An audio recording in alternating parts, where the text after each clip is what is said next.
Welcome to another episode of The Brand Called You, a podcast and podcast show that brings you leadership lessons, knowledge, experience, and wisdom from thousands of successful individuals from around the world. I'm your host, Ashutosh Garg, and today I'm delighted to welcome a senior social sector leader from Singapore, Mrinalini Venkatachalam. Mini, welcome to the show. Thank you, Ashutosh. It's a pleasure to be here today. Thank you. Mini is the Regional Director, Southeast Asia and Oceania for WEConnect International, which is a global nonprofit network that works with multinational corporations and multilateral organizations to generate market access opportunity for women's business enterprises. She's also been recognized, awarded, and felicitated several times. So, Mini, let's talk WeConnect International. Tell me about what you do. So, WeConnect International is a global nonprofit network. Mm-hmm. We work with, like you said, corporations, multilaterals, governments to buy more from women-owned businesses. This is because if you look at global procurement, less than 1% of procurement spend goes to women-owned businesses. This is not because women are not capable.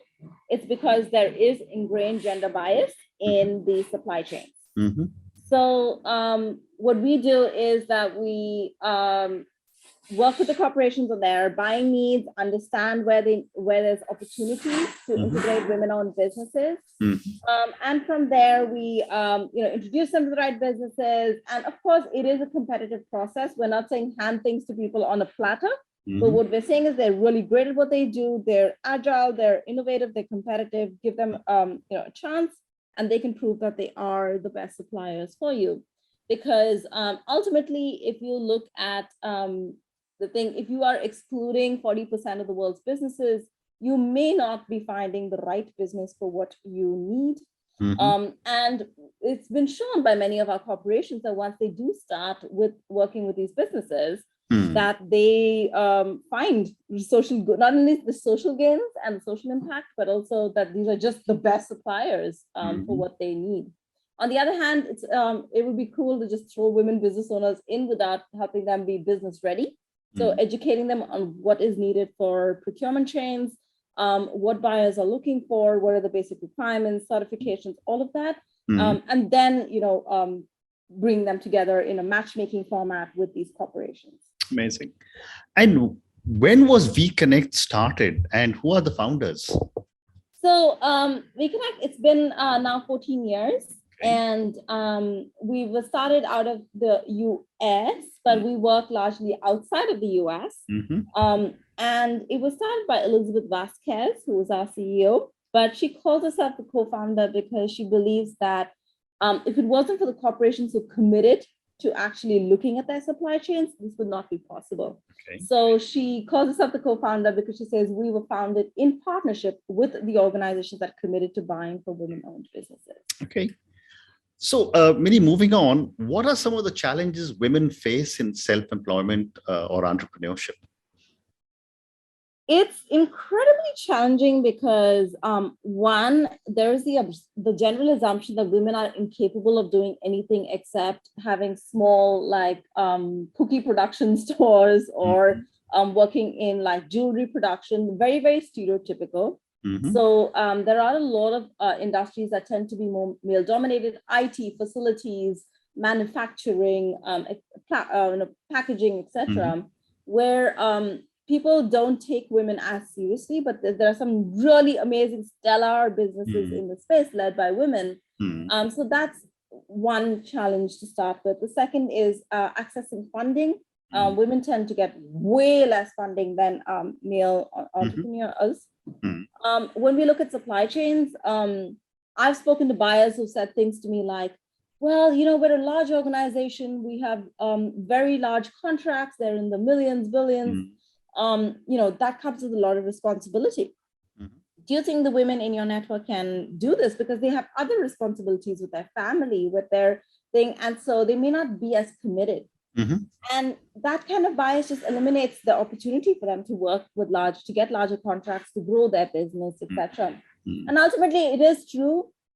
Women are meant to do this, and they have to balance their family responsibilities, which makes it more challenging for them. And so that there isn't an equal load of caregiving for both genders. So those tend to be some of the challenges. And what about some of the challenges as far as market access is concerned? Oh, for sure. I mean, like what I said about, the buyers not wanting to work with them. So like being able to have large contracts and scale is already one challenge.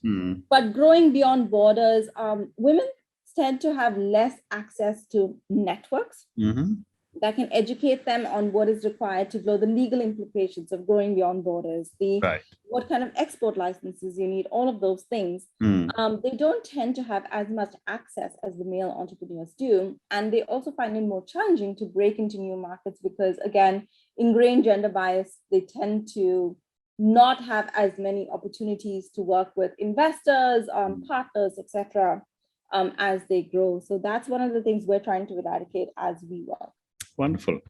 And where and how do you come in to support a lot of these entrepreneurs? And if you have any interesting examples or anecdotes, please share them. Oh, absolutely. So I lead Asia Pacific for WEConnect International. So I have the opportunity and the privilege to work with entrepreneurs and buyers from across the region, many cultures, many beliefs, so it's super fun, actually. We've had a lot of really great success stories, from a small business that started supplying to just maybe, like Hilton. They were really small. They're coffee producers in Indonesia. They started supplying to Hilton, said, well, let's start with 2 hotels, right?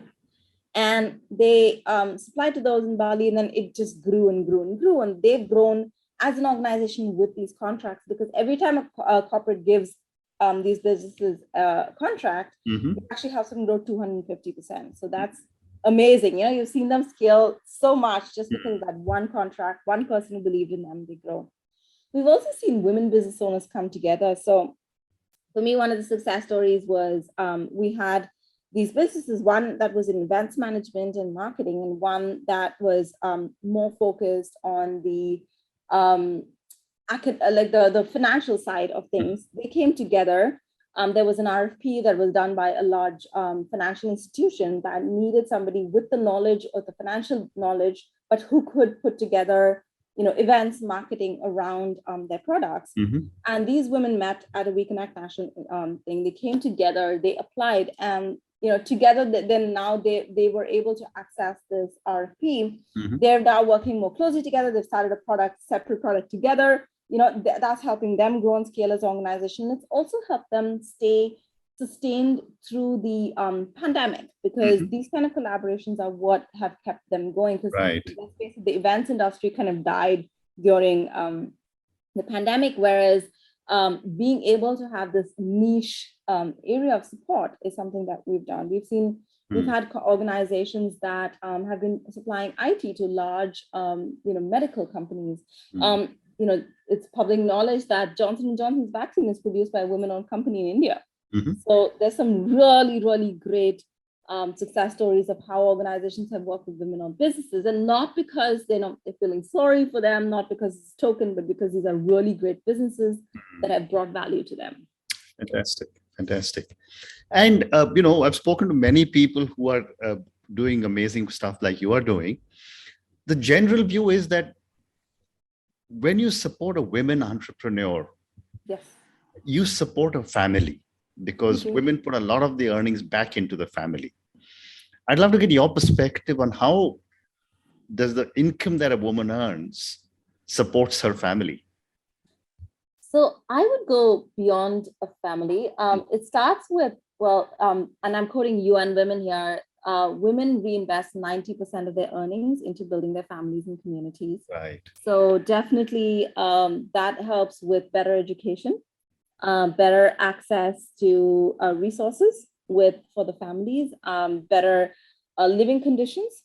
So these are just a few things for the family, but it goes well beyond the family, because women-owned businesses have higher rates of hiring other women, right? Which in turn has like a domino effect of the impact that this provides, especially during this time when a lot of women have had to step away from the workforce to look for flexible working in order to meet the requirements of like, the pandemic has put on them in terms of a million obligations. So a lot of these women have hired other women. So that it sort of has that amplified effect. As well as if you look at the sustainability metrics, women-owned businesses actually have much higher ESG metrics than just all other businesses. So that's really great. And then if you look at it, a business that has at least one female founder does 63% better than other organizations. That could contribute a lot to the GDP. We did some research in Singapore and found that if women-owned businesses could just be brought to the same level as male-owned businesses, that would add 20% to our GDP. That's a substantial jump. Well said. So, and you run the entire Asia Pacific region for WeConnect. Based on your experience, are the challenges women face similar across countries, or are some countries, or is the state of development of a country an impact? Definitely, I would say it does. But the gender bias is pretty rampant across most countries in this region. That being said, definitely the rate of development of the country has impact. We see less growth in, Cambodia, for example. Indonesia has its own challenges. Japan, with its very, very patriarchal society, has a lot of challenges, even though it is a developed country, right?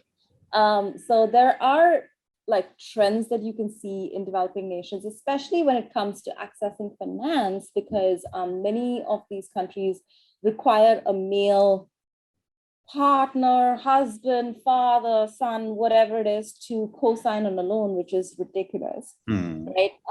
So that access to I think access to markets and access to finance tend to be the greater challenges in some of the less developed countries, but that doesn't mean that it doesn't apply to the developing nations. Like I said, Japan, we've had women tell us we're so scared to acknowledge that this is a women-owned company because we think that most of our more traditional clients will just abandon us. Fascinating. And my next question to you is on culture, and I think you answered a bit of it, but I want to ask you, go a little deeper. How does culture of society, of the country, impact women entrepreneurs across the entire globe that you work in? Sure. I mean, let's face it, for most of the Asian nations, we have a fairly patriarchal societies that, have very stereotypical roles for women. I'm not saying that that's not true of most of the world, but Asia does have, a lot more of a patriarchal outlook on the way things are done. So that is ingrained in a lot of our practices. That's ingrained in a lot of the ways we deal with situations. And I think that does contribute towards the lack of progress, for lack of a better word, but lack of progress for women, or the fact that they do face glass ceilings in how far they can go, because it is very ingrained into things. And sometimes you don't realize how ingrained it is until you are thinking about a practice or a custom or a religious thing that you do, and you think, how did that come about? Because really that is very much focused towards the men rather than the women. Yeah. And you've been speaking about the patriarchal society that is there in large parts of Asia or the world. How can elders and society change themselves to support women? I think the first thing is to acknowledge the fact that many of our traditions were created at a time when only men went to work. Women were very much dependent on them. And so these customs, these traditions were created at that time. Let's face it, almost all households now are dual income in some way, because the way that our economy has evolved has mandated it, right? So you have to really think about these customs and whether they still apply in the current scenario. So that thinking about it rather than blindly following customs is something that many elders can do. The second is to create that atmosphere where both the work environment, but also within the home, is the responsibility of both individuals, not just the mother or the daughter or the sister, but they're, both male and female, because let's face it, it is becoming more of an equal world. And having that kind of perspective does help have more well-rounded families and well-rounded economies. So I think that's where we do need to put in more effort to educate our sons as much as we do our daughters, and vice versa, educate the daughters in the work world and, to have the degrees that they need to thrive as much as we do our sons. Wonderful. So I have time for two more questions. My next question to you is that, again, based on your experience, once a woman starts to earn money, yes, and put it back, as you said, 90% of them put it back into their homes or societies, do you see a change in their status as an equal in the families and society, or is the gap still there? I think it does really help contribute to their status in the family, because they can, you can see the impact of it, like the education of a child, right? Or the progress of a child, right? The way that the household is growing, scaling, the kind of accommodation you have, this kind of thing. So there is that factor of prestige and pride that comes with doing that. That being said, it can have negative impacts in more traditional families, where they think that just because the person is working, now they think that they're like too big for their britches, which is, again, it goes back to education and normalization of both roles being both genders. Okay. And my last question to you, Minnie, this is for the many, many young people who will listen to our conversation. What would you say are 3 lessons you would want women and, of course, men entrepreneurs and people who are self-employed to take away from our conversation based on all your experience? Well, I would start by saying entrepreneurship is for everyone, right? But it's not something to be jumped lightly into. You do have to do your research, make sure that this is what you want to do, because it is for the long haul. And it is a tough journey, whether you're male or female, right? If you're female, it does tend to be slightly harder for other reasons, but this is something that you really should do your research, invest in, because it is going to be for the long haul. So do it, but don't be afraid to do it, because entrepreneurship is really the way that people are changing the world today. The second is, like I said, educate both your sons and your daughters and ensure that they have equal access, equal opportunities, equal rights, and have equal representation, whether within the home or outside. Okay. So I think that's incredibly important at all ages.